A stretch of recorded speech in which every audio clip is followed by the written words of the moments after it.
ഇത് മതി.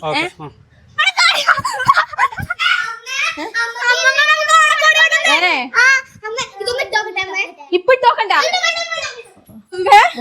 എന്റെ അച്ഛൻ വരാഞ്ഞേ? അച്ഛൻ വന്നില്ല മോളെ, അമ്മ വന്നു. കുഞ്ഞെ കോണക്കൊടിയും കൊണ്ട് വരാന്ന് വിചാരിച്ച അങ്ങനെ വന്നത്.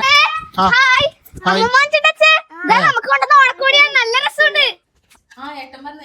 മോനെ നിന്റെ അമ്മനോട് ഞാൻ പലതവണ പറഞ്ഞിട്ടില്ലേ ഇതുപോലെ ഫുട്പാത്ത് സാധനങ്ങൾ വാങ്ങി എന്റെ മക്കൾ കൊണ്ട് കൊടുക്കരുതെന്ന്.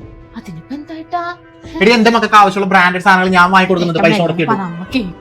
എന്തൊരു നല്ല ദിവസം ഉണ്ടെങ്കിലും ലോക്കൽ നീ കൈയെടുക്കുന്നേക്ക് എന്താ ഇപ്പൊ ഇതെല്ലാം ഇട്ടിട്ട് മക്കൾക്ക് എന്തെങ്കിലും ചൊറിച്ചിലെ കാര്യങ്ങളൊക്കെ സംഭവിച്ച ആശുപത്രി കൊണ്ടുപോവാ ഞാൻ തന്നെ കൊണ്ടുപോണ്ടേ? അങ്ങനെയൊന്നും ഉണ്ടാവൂലേ? അമ്മ കേക്കും. നീ അത് ഊരുന്നുണ്ടല്ലോ എന്റെ മക്കളുടെ അടുത്ത്. എന്റെ അടുത്ത് വലിയ പൈസയുടെ സാധനമൊന്നും പൈസ ഉണ്ടായില്ല ചേച്ചി. എന്നാലും എന്റെ മക്കളെ കാണാനായിട്ട് ഞാൻ വന്നതാണ്. അതുകൊണ്ട് ഇതെല്ലാം കേട്ടിട്ട് ഞാൻ പോണ്ട ഗതികേട് വന്നില്ല. ഇനി ഞാൻ വരൂല ചേച്ചി. ഞാൻ അന്നന്ന് പണിയെടുത്ത് ജീവിക്കുന്നല്ലേ.